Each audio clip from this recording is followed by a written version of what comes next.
Good evening. It is 7:31. I'd like to call to order the regular meeting of the Norwalk Common Council for August 8th, 2023. Do please rise and join me in pledging allegiance to our nation's flag. I pledge allegiance to the flag of the United States of America and to the republic for which it stands, one nation, under God, indivisible, with liberty and justice for all. Thank you. Ms. Dixon, if you please call the roll. Mr. Burnett, Present. Mr. Camacho, Present. Mr. Goldstein, Here. Ms. Najolski Eichner, Present. Ms. Smith, Here. Ms. Ayers, Present. Mr. Ubelman, Present. Ms. Revoluz, Present. Ms. Young, here, Mr. Kaides, Ms. McMurray, Present. Ms. Alterman, Mr. Meek, Here. Ms. Shanahan, Mr. Frere, Here. Mr. Kaides, Ms. Alterman, Ms. Shanahan. We have 12. We have a quorum. Thank you. Next item on the agenda, the acceptance of the minutes of the regular meeting of July 25th, 2023. Do I have a motion? Mr. Burnett, are there any corrections, deletions, or omissions?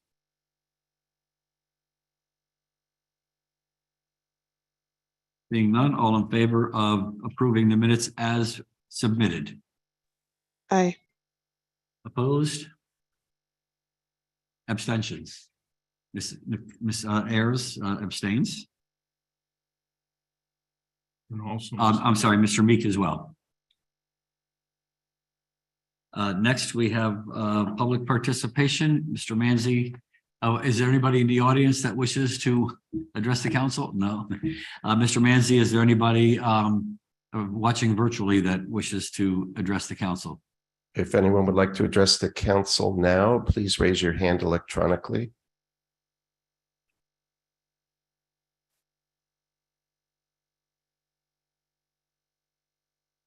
I see no one. No one with their hand raised, Mayor. Okay, thank you. That brings us to the mayor's comments. We are very pleased to announce, as most of you probably know by now, that for the 23rd year in a row, the city obtained a AAA bond rating from all the rating agencies. So the ratings were assigned before the city's bond sale scheduled for today, which we had, where $70 million per capital obligation bonds will issue, will be priced. Proceeds will be used to fund many of the capital projects that have been approved by the council for repairing our infrastructure, paving our roads, and going towards the new schools and various other things. July 30th, as you know, we held the first Sono Farmers Market at Ryan Park. Didn't get a chance to make it. Don't worry, because we're going to have one this coming Sunday from 10 a.m. to 2 p.m. You'll find the best locally made seasonal produce, baked goods, gifts, crafts, and more. We attended last week, 2 weekends ago, and it was actually a very nice time and really much appreciated down in the Ryan Park area. Yesterday was National Purple Heart Day, where we had a ceremony recognizing and paying honor to all those who have received the Purple Heart since it was first issued in 1782. And we had a ceremony over at Betts Park where we have the Purple Heart monument, where I believe it was 216 people in Norwalk have been awarded the Purple Heart for their injuries, some posthumously. And on recreation and parks, we have the master plan hearing tomorrow at 6:15. It's going to be a virtual public hearing. Public will have the last opportunity to share comments on the final draft of the recreation and parks master plan. The process of developing a long-term vision for the city's recreation and park system began way back in 2022. And the process included a focus group with community leaders, stakeholders, interested citizens, 3 community meetings, and public participation. Final draft includes input from the community, has helped the city determine the appropriate number of amenities for the community and enhance the experience for all residents. You can see the draft of the master plan on the city website. Having done all of that, and I bring it to you, Mr. President. Thank you, Mr. Mayor. Before we move to the consent calendar, just want to announce that tomorrow, the Charter Revision Committee, Charter Revision Commission will be concluding their work. And at 6:00 p.m., notices have gone out, and I encourage the public to attend that meeting and share any comments that they might have as it relates to the Charter Revision work, which they've done a fantastic job in terms of going through the entire document and bringing it up to date, so that it's a workable, readable document. So with that, the consent calendar will be read tonight by Councilmember Nicole Ayers. Thank you, Mr. President. 7A, Public Safety and General Government Committee. Authorize the mayor, Harry W. Rayleigh, to execute any and all agreements, documents, instruments, and amendments thereto as may be necessary for the city of Norwalk to sell a fire department rescue boat on public surplus, a public auction website at a starting bid of $300,000. 2, authorize the mayor, Harry W. Rayleigh, to execute a contract with Major Or Construction, Inc. for the Meadows Street Fire Station, Station 5 bathroom renovation for a total not to exceed $84,560. Account noted. Authorize the fire department to issue change orders on contracts for a total not to exceed $3,440. Account noted. 4, authorize the mayor, Harry W. Rayleigh, to execute any and all agreements, documents, instruments, and amendments thereto as may be necessary for the city of Norwalk to sell a police department RIB response vessel on public surplus, a public auction website at a starting bid of $10,000. 5, authorize the purchasing agent to issue a purchase order for Colonial Mutual Automotive Group, CMG, for the purchase of 10 2023 Chevy Police Package utility vehicles under the collective purchasing of the Greater Boston Police Council for an amount not to exceed $453,000. Account noted. 6, authorize the purchasing agent to issue a purchase order to Colonial Municipal Automotive Group for the purchase of 1 2024 Chevrolet 3500 HD utility crew cab pickup truck under the collective purchasing of the Greater Boston Police Council for an amount not to exceed $53,000. Account noted. 7, authorize the purchasing agent to issue a purchase order to Fleet Auto Supply LLC for emergency lighting and upfit for 10 police utility vehicles and 1 Chevy crew cab utility pickup for an amount not to exceed $240,000. Account noted. 7B, Public Works Committee. 1, authorize the mayor, Harry W. Rayleigh, to execute an 8th amendment to the August 28th, 2007 amendment for the professional engineering services between the city of Norwalk and A. DeCesar Associates PC regarding the East Ave reconstruction project for an amount not to exceed $65,000 in accordance with the attached scope of services dated July 24th, 2023. Accounts noted.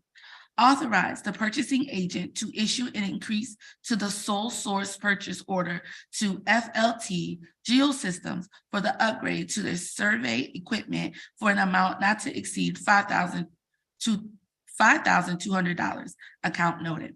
3, authorize the mayor, Harry W. Rayleigh, to execute a 4th amendment to the original agreements with HW Large for design and coordination services dated September 29, 2016 in connection with the Walk Bridge Program, State Project NOS 201-0176, 301-0188, 301-0187, I 202-297, 301-180 for a total sum not to exceed $265,656.46 state share. Accounts noted. Authorize the mayor, Harry W. Railing, to execute a Fifth Amendment to the Wardward and Kern Agreement dated August 12, 2019, to provide professional engineering services for flood remediation at a specific location in accordance with Professional Service Task Order 23A dated July 10, 2023, for a sum not to exceed $95,000. Accounts noted. Technical correction of the Common Council, technical corrections of the Common Council action of April 13, 2021, item 7, Roman numeral 7.C.5, and April 12, 2022, item Roman numeral 7.C.I, to add accounts designated for the Walk Bridge Project -30301-0515 NP project, including the PAL enclosed with the agenda whereby the city of Norwalk will transfer funds in the amount of $3,750,000 on May 30th, 2021, $1,875,000 on July 1, 2022, and $1,875,000 on July 1, 2023, to fund the undergrounding of utility lines on East Ave from Fort Point Street to Olmsted Place, to be performed by the Connecticut Department of Transportation. Accounts noted. 7, technical correction of the Common Council action of October 11, 2022, item Roman numeral 7.B.8, to add accounts designated for on-call survey services. Accounts noted. 8A, authorize the mayor, Harry W. Railing, to execute an agreement sole source with FJB Construction Company for project STR 2023-I emergency Wall Street retaining wall and sidewalk abatement for a sum not to exceed $159,820. Accounts noted. Authorize the Chief of Operations and Public Works to exclude orders on contracts with a FGB Construction Company for project STR 2023-I emergency wall street retaining wall and sidewalk abatement for a sum not to exceed $15,982. Account noted. Authorize the mayor, Harry W. Railing, to execute an agreement with Woods Men's and Boys Clothing for project number 4087 for a sum not to exceed $25,000 for fiscal year 2023-24, with an option to extend for 2 additional items of 1 year each. Account noted. 10, authorize the mayor, Harry W. Railing, to execute a license agreement in favor of the state of Connecticut Department of Transportation for installing and maintaining a guide wire within a 5 by 15 feet area at 10 Seaview Avenue. 7D, land use and building management. 1A, authorize the purchasing agent to issue a purchase order with Omnidata LLC for security cameras enhanced at Brookside, Fox Run, Kendall, Marvin, Merrimack, Rowayton, Silvermine, Sono, Wolf Pit, Birmingham High School for a total not to exceed $261,451.70. Account noted.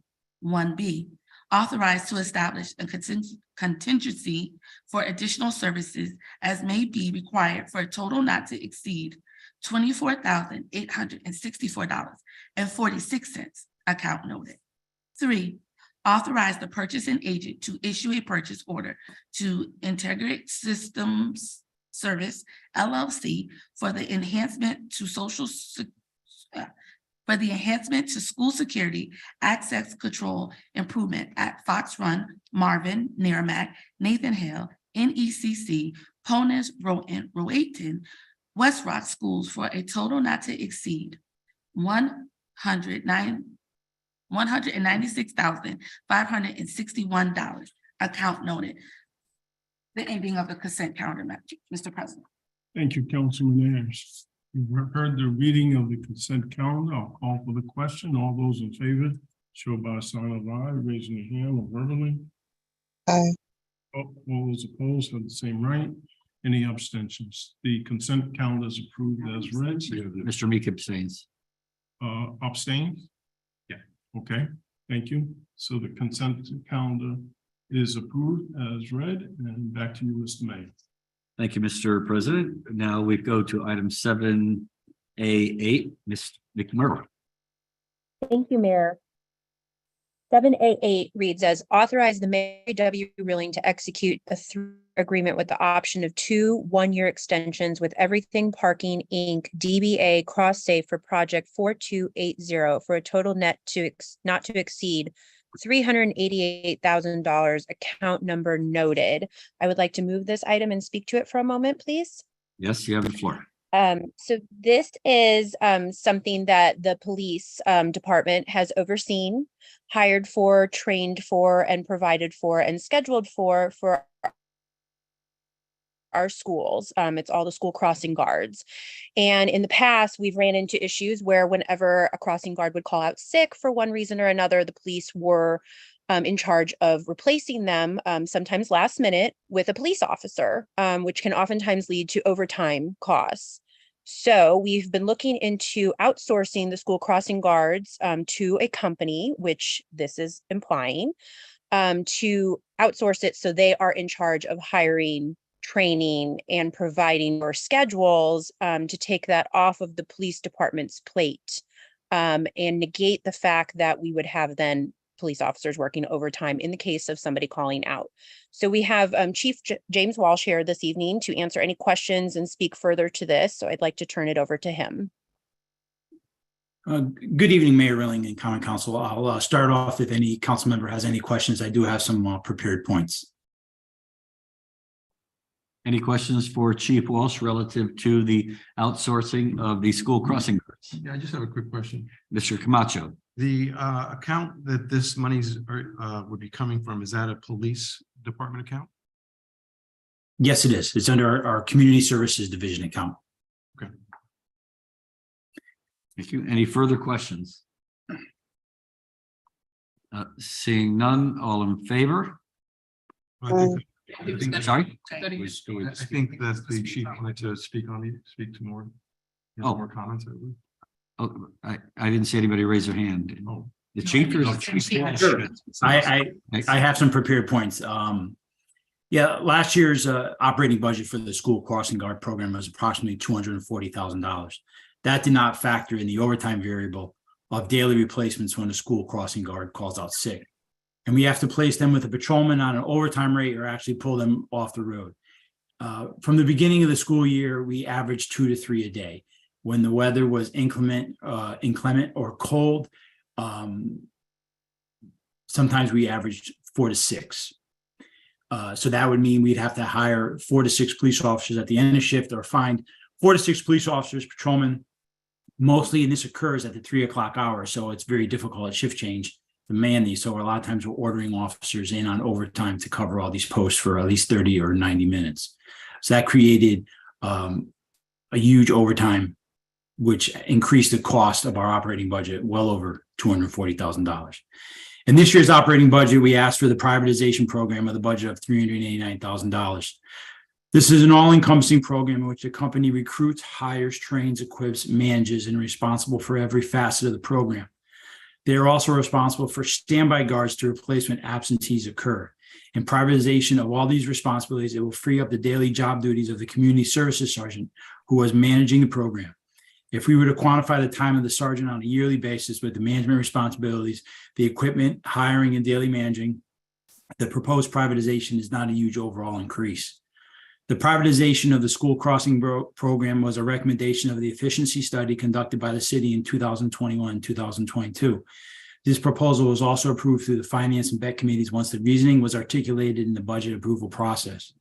Also, the school crossing guards will be receiving a slight increase of pay from the current rate of $15 an hour to $17 an hour, which will attract more candidates. And our plan is to also, when this program is finally approved, is to onboard many of the existing school crossing guards if they're still interested in the program, and then that company will find and recruit more guards. There has also been a growing demand for school crossing guards by the transportation director of Norwalk Public Schools. When they have noticed an increase in students who walk to school, we have expanded the program by 3 guards since last year due to this increase. We should expect more with the expansion of current schools, the construction of the new Sono school, and as foot traffic increases. The staffing increase has also increased the cost proposal with the privatization. Thank you, Chief. Now, do we have any further questions? Comments? Ms. Young? I'm sorry, Mr. Freire had his hand up. Oh, I'll go first. All right. Well, I just want to say thank you, Chief Walsh. And I'm glad to hear that this was this came out of the study, and that we are still looking at that and trying to do all the things that we need to do within the city to increase our efficiency. So I'm glad that is something that you all were looking towards and we were able to implement. Thank you, Ms. Young. Mr. Freire? Yes, I just wanted to comment that when I was on the BET, I remember this item did come up in the budget. And at that time, I thought it was a brilliant idea. This is not a job for police officers to be out there, helping kids cross the street, albeit it's a noble thing to do, don't get me wrong. But I think this is an ideal way to solve an issue. Further comment or discussion? Questions? Seeing none? Okay. Excuse me, Okay. Mayor. My apologies. Okay. If you raise your hand electronically, it puts you up at the top of the screen so I can see it. Oh, sorry, I was Mr. actually raising my Gilski, hand in person. Yes, less helpful. Just to confirm, Chief Walsh, these could the current crossing guards do not receive a pension for this work, correct? This is just a part-time job. Yes. Okay, so we're not, so in essence, we are actually increasing the benefits available to them if they choose to work for the new company that we hire. Yes, we're increasing their pay. Yes. Fantastic. Great. Thank you. It seems like a win-win for everybody. Any further comments or questions? Okay, I don't see any. So all in favor of the item?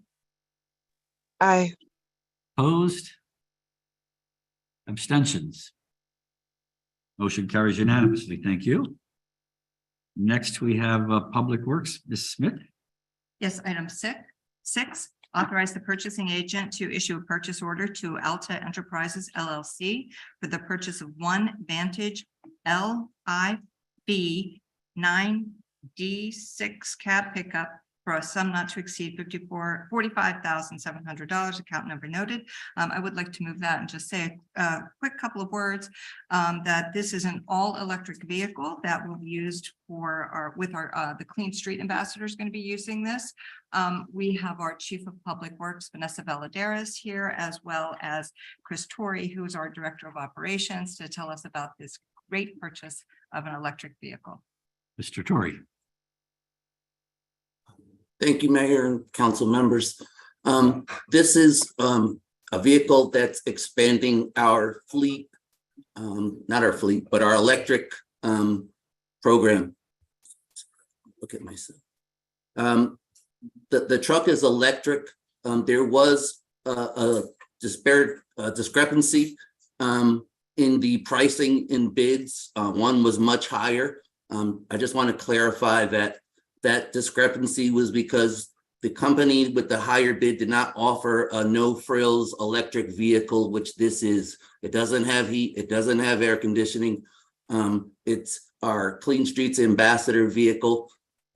Recently, we have walk behind sweepers that are electric that sweep the streets. We have electric backpack blowers that we used for line striping. And this is just one more piece of an expanding electric program that DPW is undertaking. Thank you, Mr. Torrey. Any questions or comments?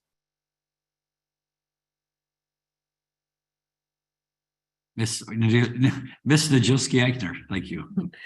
Thank you, Mayor. I just want to thank the Department of Public Works for this. As you've heard me say many times, I think it is past time that we move to an electric fleet on our regular size vehicles. And I'm very excited for this opportunity for DPW to experiment with an electric size vehicle, which actually is in the pickup range, so not even in our car range. And I hope that this really will be the beginning of a rapid expansion or turnover in our fleet to all electric vehicles wherever possible. And I really appreciate the work DPW has already undertaken to begin this transition. So thank you. Thank you.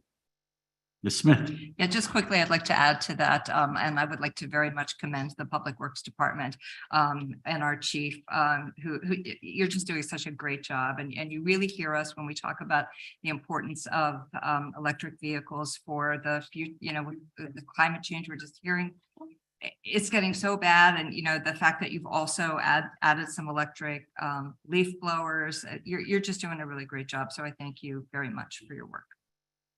Yes. Ms. Young. I just want to say, echo what my colleagues have said, and just, we've had a lot of conversations about electric vehicles and switching over our fleets, and it's taken longer than a lot of people think it should take, but we are in line with technology, and as technology increases, we hope to be able to increase our fleet the same way. And I think when we have folks like Vanessa Valderas and others in recreation parks, and just all of us who are very mindful of that, I think that we will move forward as the technology moves forward in that fashion. And so we're on our way, and we just want to let the public know that we are listening.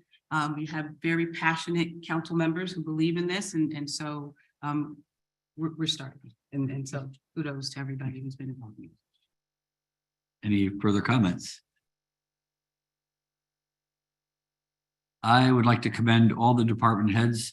We are currently and constantly searching for new opportunities to reduce our carbon footprint. And that's first and foremost on the mind, I believe, of not only every member of this council and I, but others within the departments who listen to what we're saying and are looking for these different things that we can, again, reduce our carbon footprint. One of the things we're looking at is a solar canopy over part of our fire parking lot.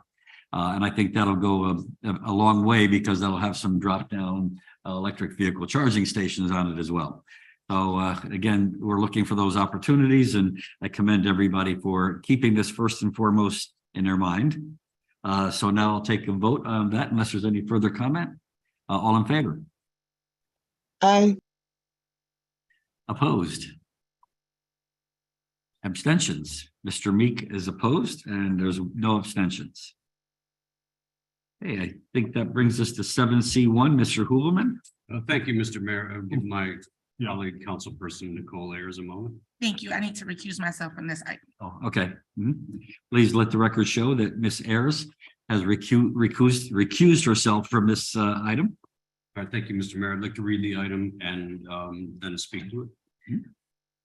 Community Services C1, authorize the mayor, Harry W. Ridley, to execute any and all documents or amendments as may be necessary to disperse the Community Impact Mini Grant Program funding to support smaller nonprofits allocated to the Community Services Department in the amount of $150,000, account number noted. I just want to say that this is a wonderful program that I believe we're stepping off on, and it shows a commitment to working with our smaller not-for-profits and agencies within the city to help bring them into sustainability and being able to work and provide services within our community. To that end, we have with us tonight Ms. Ana Vivian Estrella, who is the Human Services Director. We also have Ms. Latoya Fernandez, who is our DEI officer, and Latonia Russell Humes of the Fairfield County Community Foundation. She's the Vice President of Grants and Programs, and they were responsible for dealing with the application process and the submittal process and review of this. And Ms. Estrella is going to speak a little bit about the program. Miss Ana Vivian Estrella. Good evening, everybody. Thank you for giving me the time and space to talk about this great program.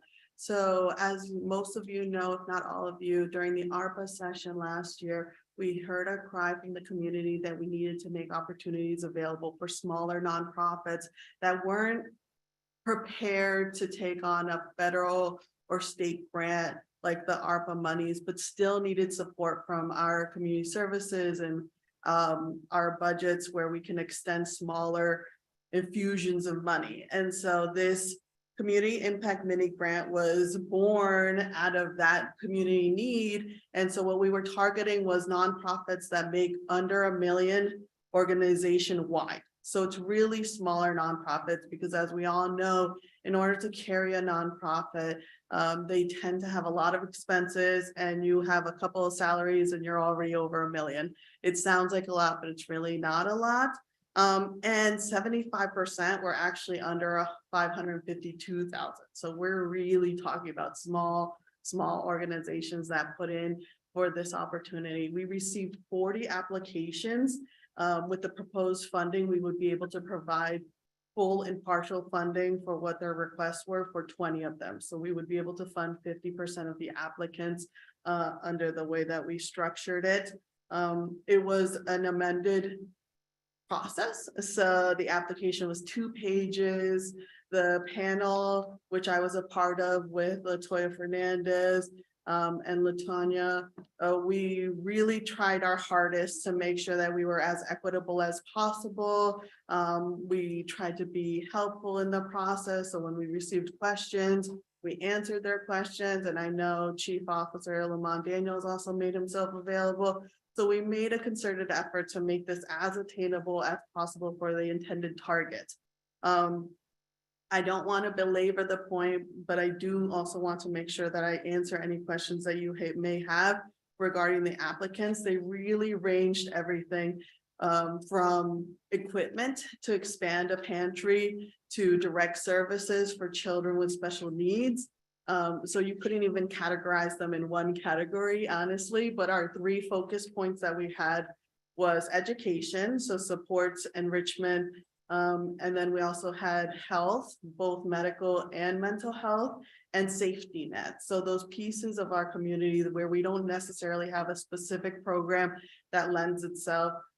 So there are programs that applied for this opportunity that fit in all 3 of those categories. Is there any questions? Ms. Smith. I don't have a question, but I would like to make a few comments. Anna Vivian, I'd really like to thank you for your leadership throughout this process on these grants, and for the whole Community Services Department for hearing the community and addressing those needs, all the way down to giving them the tools, giving these small organizations the tools in which to write the grants, because that can be really overwhelming. So I just thank you so much for your work around this. Thank you. And I would be remiss, and I'm sorry, I just have to make note of this. I was trying to be brief, but the Fairfield Community Foundation really gave an opportunity where the nonprofits were able to sign up to have access to a grant writer and get feedback and get information. And so I mean, I think we've done a lot to prepare, and this is in addition to what other community providers did, an educational series, educational platform to prepare the nonprofits for this opportunity. But sorry, thank you for reminding me of that. And I was, like I said, I really just want to give Fairfield County Community Foundations the respect it deserves for making that possible for the applicants that took advantage of it. Mr. Goldstein, and then I was just going to cast, I completely echo what my colleagues have said. This is a valuable program and a valuable service. I'm just curious, of the 40 who applied, how many of them had never sought a grant from the city before or had never engaged in the grant process at all before? I don't want to mislead you. We didn't ask any questions regarding whether they had applied for grants before. But what I can speak to is that some of the nonprofits that applied were formed this very year. So I imagine that they hadn't had the opportunity to apply for a lot of grants. So had we asked that question, I'm sure we would have received varied responses. But there was a number that you could tell, right? Like, it was handwritten as opposed to a type grant application. And Latanya, if you want to speak to it, because this is her space, this is her world. She's a professional and she lended her time to this process. And there's things that she indicated and that as a panel, we recognize were tall tale signs of people that were doing this for their first time, or where it was really a one-man show or two-man show or woman, whoever it is, but a small team making this effort to really try to get ahead and do these grassroots efforts and applying for this opportunity. But I can't give you specific numbers if you didn't ask. That's totally okay. I think that your answer speaks to the fact that this is a service for a lot of people who are trying to provide service to our community. And this is learning how to do this is complicated. And I mean, I know I've seen these applications before and they are quite complex. So you provide a valuable service, and for that, you and everyone who worked on this project should be commended. Mr. Burnett. Thank you, Mr. Mayor. Last year, in 2022, we implemented a grant distribution program. And I'd like to really commend the Community Services Chief Lamont Daniels and his entire team, because they looked at what we did last year. They looked at what worked, what did not work as well. And they made the necessary pivots in order to have a more successful program. And that's what we have this year. We heard from the community that we needed to focus on the smaller organizations that have a true impact within the Norwalk community. And that's exactly what we did. So even though the amounts that the organizations are giving out on paper may not seem like a lot, to these small organizations, they can be very transformative. They can make a major impact in the services that they provide to Norwalk residents. So again, I want to commend the entire team for listening and not only listening, but then acting and bringing forward a very successful program this year and hopefully for years to come. So thank you for your efforts. Thank you so much. Further comment? Mr. Hooverman. Yes, I just would like to echo what my colleagues have said, but also to say thank you to Anna Vivian, to Chief Daniels, to Latoya and Latonia, the work that you guys did on this and the pivots, the sort of course corrections that were made to come up with this program the way it is. I'm looking forward to success of this program down the line, because I think it's important, and it's an important piece of the puzzle of who we are in Norwalk. And again, I just want to say thank you for the work that you've done. Thank you. Further comments? I echo everything everybody said. So thank you, and I'll call the vote. All in favor? Aye. Opposed? Abstentions? So we have Mr. Meek opposed and Miss Ayers has recused herself. Mr. Meek? No, he's a yes. He was a yes vote, I believe. Mr. Meek? Yeah, I'm a yes vote without conflict. Thank you.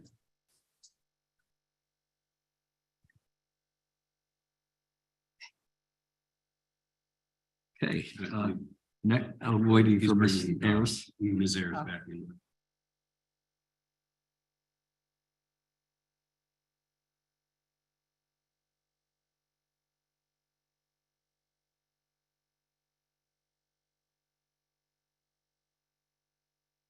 Okay.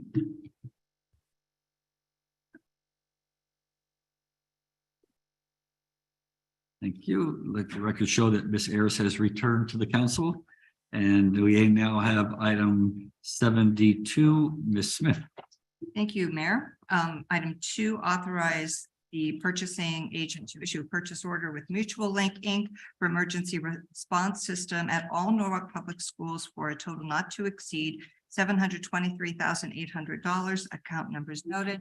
Just like to make a little introduction here and then turn this over to Ryan Harold, our safety and security supervisor with Norwalk Public Schools.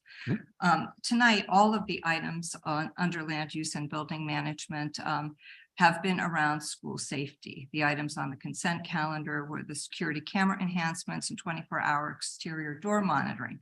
This item is an emergency response system with Mutual Link that will deploy two-way radio gateway and floor plan video sharing, and is a gateway to instantly and securely share encrypted multimedia from the schools to local and state police and other responders in the event of an emergency. There is some sensitivity around this school security. And so I would just like to turn this over to Mr. Harold to talk more about this program and how we are securing the safety of our kids. Thank you. Good evening, everybody. Good evening, council members and Mr. Mayor. As you all know, we've been investing a lot of money into our infrastructure in terms of cameras, door alarms, communication systems. Mutual Link is the tool that brings it all together. So whether it's our cameras overlaid by our floor plans in our building, digitizing our radio communication systems, and then integrating that with our Raptor emergency management tool. This is really what brings it all together. We currently have systems that do link multiple facets of our security systems, but many of them are laborious and the next step isn't triggered until a human activates it. So Mutual Link is a program that was provided to many cities throughout the state, all that have colleges within town, because we have NCC here. It was provided to the Newark Police Department, and then obviously trickled down to us to make use of this as well.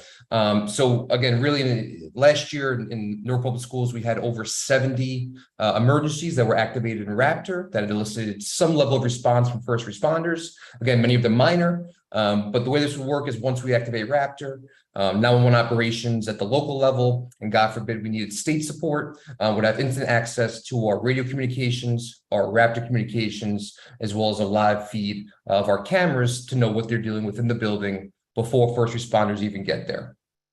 But I'd be happy to answer any questions that you guys might have about Mutual Link. Thank you. Do you have any questions or any comments? Mr. Hubelman. I just simply want to say thank you for the work that you've been doing on all of these security enhancements and, you know, the work towards the safety of our kids. It's sad that it has become such an important part of our daily lives, but I'm glad that Norwalk is taking the, you know, a really proactive stance on this. And so thank you for the work. And I think this is a great item. Thank you. Further comment, discussion, questions? Mr. Meek. Thank you. What are the annual operational costs of this? And does that go to the local school budget or does the city pick that up? Thanks. So within the requested amount, this would be a 3-year license agreement. And then within those 3 years, we would work it into the school's local budget and not ask the city to pick up the licensing costs. Thank you. Any further comments or discussion? I think this is important to note that we're trying to do everything that we possibly can to keep our students feeling safe, letting the parents feel safe when their children are away and in school. I notice we're enhancing the camera systems, emergency response system.